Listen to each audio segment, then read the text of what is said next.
Hi, everybody. Welcome back to the 16th episode of the TreeTopChat. Last Friday, we had a conversation with Mark Bridge from the Tree Imagineers about his experiences as an arborist, and we heard about some of his thoughts and opinions related to the arbor industry. So if you missed that episode, you can find it on our YouTube channel. Today, we're going to speak to Arbortec, and Arborist is going to bring in the new range Arbor Reflect. So if you have any ideas of colors and stuff that you want, please send us an email. Supply is going to be quite limited, so that's why we ask you to do that right now if you're interested in those products. Today we will be speaking to a very interesting guest. We will be speaking to Arbortec, as I said, and we will be speaking to Roland Tunley, who will share some of his insights and opinions, as well as some of the questions that we have asked leading up to this event today. Arbortec is one of the most well-recognized brands in the arborist industry, and their high-quality clothing has made them very well-known and appreciated. So with Roland, you there? Yeah, you there, Roland? How you doing? I'm good, and yourself? Good to see you. It's got wind Good to see you. Welcome, welcome to the TreeTopChat. Thank you. You see us all right? So, yeah, sure. Everything's okay in the UK? Perfect. Yeah. Nice hot weather. Perfect. So we'll get right into it with some of the speaking points that we have today. Sure. So how did Arbortec's journey becoming an arb industry icon look like? It started off with some footwear in the 90s. Yeah. But more specifically, what was the early days like in that company? So, I mean, the very early days, neither Win or myself were even probably out of nappies yet. So, but from the history that we know, back then, sort of real heavy, stiff footwear was all there was available, basically. And the founders of Arbortec actually introduced what we now know as dual density footwear into the UK. So we have, so it's very familiar now, but back then it wasn't. And basically from there, the sort of range grew, and they worked with Italian and German footwear manufacturers. So that's sort of the base that we've come from. It's right in the Win. Yeah, that's correct. Yeah. So yeah, it all started off with footwear, and then gradually over the years it's gone into clothing. So okay. Yeah. Nice. So in 2010 there was some change of ownership, within the company. Can you share some light on that? Yeah, you want to cover that? All fine. Yeah. So 2010, Arbortec was basically handed down to a second generation, and so from that point on, the brand changed slightly. So back then there was basically just boots and gloves, wasn't there? Yeah. So 2010 was only 10 years ago. But yeah, it's just literally a handful of gloves and some boots, pretty much. So yeah, when that handover happened, there's obviously a fresh direction into the company, and huge investment was put in developing the chainsaw clothing that we do today, and apparel, and then other items like our luggage wear and yeah, just general apparel as well. Okay. Yeah. So what do you think has made Arbortec successful in the industry? Is it the products, the people, the marketing, the style? What do you think?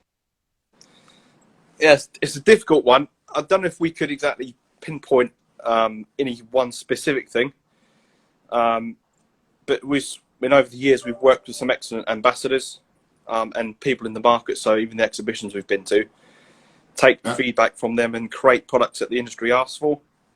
But I think if we were to choose one, the Reflex range, so you're very familiar with it. I mean, the ones behind us, that was really, we see as a significant pivot point, wasn't it? Yeah. Yeah. So that was the launch of the chainsaw clothing for us. And within that Breathe Flex range, we obviously brought out some quite different colours that didn't used to be in the industry. All used to be quite grey and orange, quite dull. So that was probably one of the biggest turning points for our company and also for the industry as well, to bring a bit of almost a sport element into it. Exactly. Nice, Okay, cool. well-designed clothing, really. Yeah. So, you know, we have a question from the audience already. You know, normally we have a lot of questions in the end, but, you know, I think we might as well shoot this as you had this conversation prior. Yep. So, you know, somebody wants you to tell us a little bit about your ambassador program. How does that work? Okay. Yeah. Sorry. Shall I cover it? Yeah. Yeah. Go for it. Yeah. Yeah. So basically, we link up with. To begin with, we linked up with local crews. Because it's good to support the local arborists in the area, and from there, as we kind of went to climbing expeditions and trade shows, we met various people that we took on board, and so we now have ambassadors from around the world. But yeah, it initially all started off locally, and then as we met people going around to different exhibitions and shows, that's how it really built up. We also do like to have from a varying climates. So, for example, some in California and in the US, other places in the US and Europe and stuff, to get different feedback also from their different needs. Yeah. So it's a good question though. It's they're very important to us, and we like to work with them. Yeah, I can imagine that, because, you know, it differs quite significantly across the world, you know, the weather and the temperature and, you know, humidity and so forth, right? That's it. Yeah, yeah. So cool. So, can you tell us a little bit about, you know, the manufacturing process? How's that going? Because, you know, you're putting out a lot of, you know, a lot of items and a lot of volume. So, how does that work? yeah, so I mean, as you probably know, we have our own production facility in Portugal. So that's obviously where we make the products. On our website, if you haven't seen it, under the Our World tab, you can see some pictures and that of our factory over there.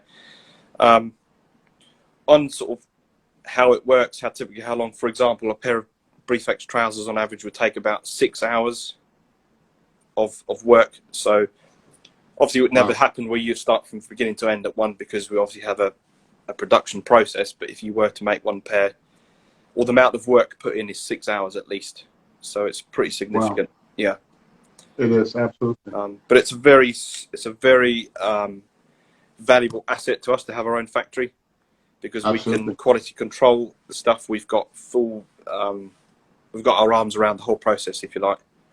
Yeah, correct. And obviously each pair of trousers that come out, or jackets, or anything that comes out of that factory, is all completely handcrafted. So the quality control is checking it all the way through. So it's that's really important to us, because obviously the trousers are going to save somebody's leg and possibly their life. So it's got to be 100% spot on. Exactly. Yeah. Exactly. That's good to hear. Tell us a little bit about the Treehog brand. Is that something which you came up with, or is that a company which Arbortec has acquired? Let's start on that one. So we didn't acquire that. We built that ourselves. Okay. So basically, we developed the brand alongside Arbortec. In some of the feedback and from working with crews, primarily in the early days in the UK, the need for a less expensive option on some of those items, and especially for those perhaps starting out in college or whatever. So it really caters to the sort of things that we felt they need. So we included things like climbing, as you know, and rigging gear, as well as some clothing and footwear. So it just really gives an alternative option to suit perhaps a different budget, but it's wholly of our own. We started that. Yeah. Anything you want to add to that one? No, that's good. Certainly, you have some hardware in that range as well, right? That's it. Yeah. Yeah. Okay. Nice. And is that something you're going to continue to develop as well, or are you focusing more on the Arbortec range? And you know, are you going to bring out more products on the Treehog range as well? It's not. I don't. It's a good question. I mean, I guess overall, Arbortec is our on the creative and innovation side. Arbortec would be our core focus. Yeah. Yeah, we do update the Treehog range sort of as we go along. For instance, like trousers and that kind of thing, they traditionally used to be quite heavy, but we make them and sort of update them if you like. But yeah, Arbortec is the main focus really. Yeah. So you mentioned a little about, you know, your ambassadors. They're all over the world. You mentioned California, Europe, and so forth. So how does your current market look like? You know, do you sell all over the world, or? Yeah, I mean, we're talking to you, and you're sitting in Stockholm, I think. So Yeah. So currently, we have resellers in 32 countries. So we have very good coverage. So absolutely, I mean, we have a very strong focus on Europe and the US, because the UK market is still our home territory. Obviously, that's where we're based, but there's a lot of interest from around the world. Yeah. Nice. So you know, we also see that you produce some very high quality cinematic style videos on your social media channels. So you know, what is the process behind, you know, producing those videos? Yeah, there's a lot to it. You cover that off with. Can imagine that. Yeah. It's not just shot on a mobile phone and shoved through a bit of software. Yeah, so we have our own in-house videographer. So we mainly work with local crews because obviously they're easy to go out to nice jobs that are on. So we work with them, and then other ambassadors across the UK. There's been films produced at the moment of them, so like almost mini documentaries on ambassadors. So that's quite cool. So yeah, we obviously have that side of videos where we're videoing our products actually being used and showing them how they can be used. But then we also do videos of like climbing shows and competitions. Yeah, which is basically just for the benefit of everyone. So those trying to capture what sort of happened for everyone, like a memory of it almost, isn't it? Yeah. Because it's quite a different atmosphere there compared to general trade shows too. So to be able to share that out with everyone, that's kind of the goal with those videos, not just about our products in those videos. Okay. Yeah, very nice. You know, talking about trade shows and you know, you seem to be present at a lot of, you know, different events around the world. So can you tell us about what is it like attending those expos and events? Yes, it's it can be quite a logistical challenge sometimes, especially if it's in the US or whatever. But it's a good opportunity to meet the end users who are using the products, because obviously sat in an office or in our headquarters, you're not on the ground at the coalface. So it's good to meet face to face with them, get feedback from them, and launch new products also. So obviously I doubt there's going to be any more for the next few months. So I guess there's going to be more of this kind of thing. But they're good events, aren't they? Yeah. So as we mentioned earlier, we don't just go to trade events. I think last year we went to maybe 6 climbing competitions at least. So that's another good opportunity to meet the guys and girls out there that are putting in the hard work. Yeah. So do you typically bring in your ambassadors in those trade shows and events as well? Yeah. So usually there'd be maybe 1 or 2 go from the office. So from here, and then depending where it is, we'll select a couple of our ambassadors to also go along, help run the stands and chat to those out there and share their experience. And just help give advice as well, which people like. Cool. We have a question from some in the audience here. They're asking if you have attended any events in Scandinavia. I haven't seen you guys in Sweden, but maybe you have attended some of the climbing competitions in our neighboring country. Expo wise, we did exhibit at Elmere Wood School. Oh, okay, you were there. Okay. 2017, I think. Okay. I remember. And then also last year we visited Women's Arb Camp, which I think was in Scandinavia. Yeah, I was in Finland. Finland, was it? Yeah. Finland. Okay. Yeah. Yeah. So there's Okay. a few in that area. Obviously, it's a bit of a Cool. challenge to be at every single one in every country, but we Yeah, try. I can imagine that. Yeah. Yeah. We also do sometimes work with the resellers like yourself. To, if you wanted to attend, or in a country, perhaps give them a bit of gear to donate towards it or something. That's what we have done in the past, but so not actually be present, but perhaps help out at it. Yeah. Yeah, I was going to ask you that question this year, but unfortunately, we as everybody know, COVID stopped most of the events, from happening. So we'll hope for next year, huh? Yes, hopefully. So next question: in your opinion, what is the most iconic Arbortec product of all time? Yeah, we sort of covered it off. I think, as we said, the Reflect range. Yeah. So yeah, it really helped the company at that point to grow and be in the market that we're currently in. However, looking into the future, I think that some of the developments we've got. I mean, our Reflect, the new modular system, is in its early days really, but I think there could be some products that take that place. Yeah.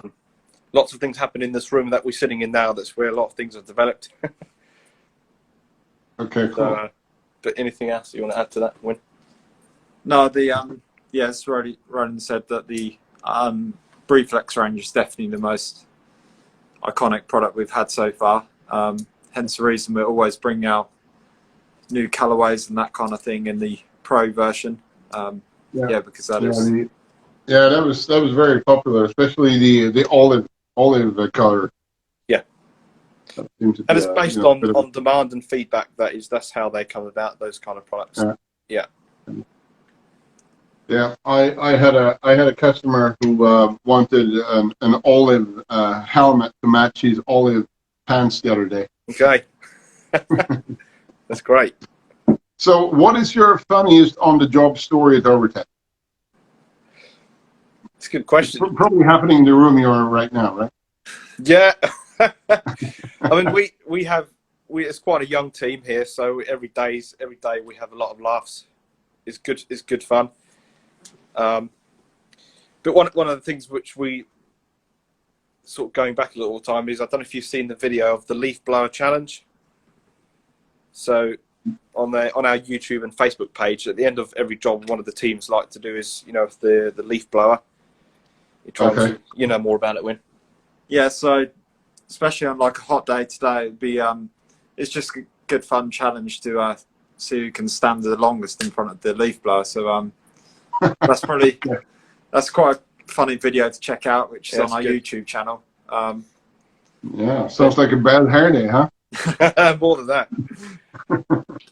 But yeah, it's quite hard to pinpoint one of the funniest moments. It's constant every day, really.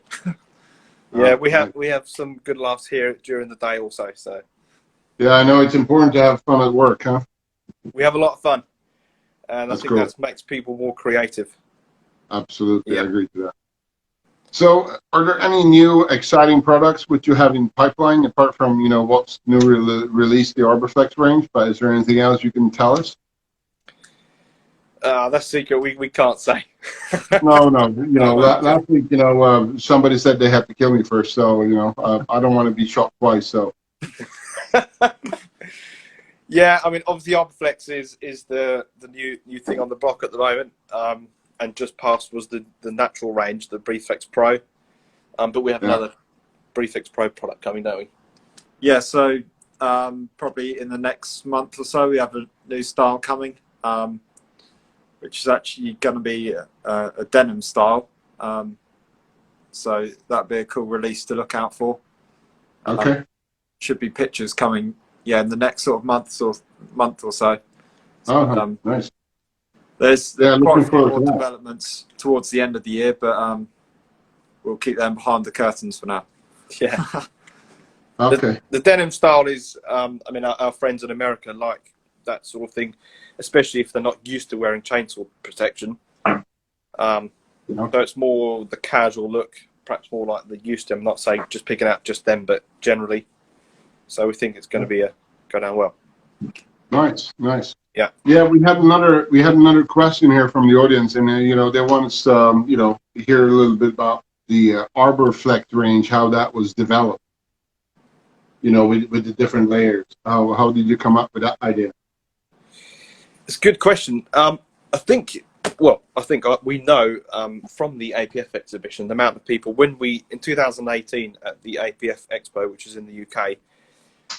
We actually exhibited the concept there to get feedback, and a lot of people said to us that they had thought of this idea, that thought of something like this. So over the years, we had the problems put on our plate. So, for example, chainsaw trousers getting wet, or chainsaw trousers the outside getting damaged. And what would happen is, if they're damaged, you have to destroy the whole product. So the whole concept was discussed many times over many years in this boardroom, actually, and there was born the concept. Yeah, it's probably taken a good 4.5 years at least to even bring the concept together. Because obviously it's a massive challenge trying to almost make 2 pairs of trousers feel like one. But it's taken that time to get there, and it's definitely there after many trials. Yeah. And Interesting. Because I haven't seen anybody else kind of deploying that concept. So you must be kind of the first one, right? As far as we know, it's and I think it'd be fair to say that it would be virtually impossible without our own production facility. Yeah. Because to put that amount of demand on a production facility that's not your own for new trials and new styles, it would be not possible. So I think it's thanks to that partly, isn't it? Yeah, and there's definitely people out there who've probably had similar ideas, but it's once you actually get the pen to paper, it's a difficult process. Yeah. So yeah, it's been a while in making. Yeah, I can imagine. Okay, guys, is there any questions from the audience? Any further questions?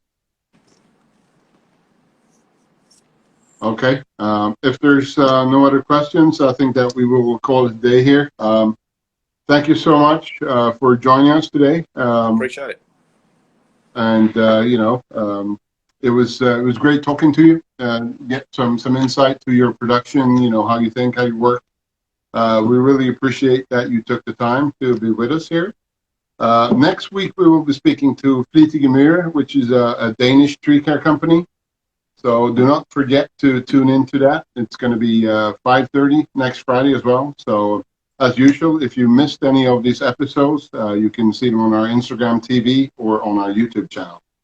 So thank you, everybody, and especially thanks to Arbortec for joining us today. Have a great weekend, guys. Talk to you. Thank you, Anderson. Bye. Goodbye. Thank you. Bye. Take care.